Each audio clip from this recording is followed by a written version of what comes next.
Halima Xudoyberdiyeva. Baxt so'zi.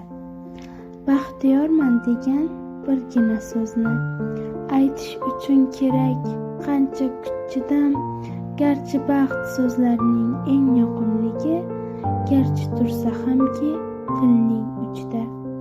Oxir botmasmikin bu so'z kimgadir?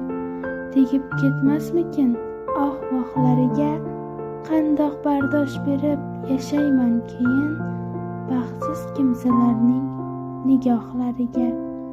Avvalo bu so'zni o'zgalar aytsinlar ko'zlari quvonchga to'lib, elning baxti uchun umrini tikkan shoirlar aytmasin birinchi bo'lib.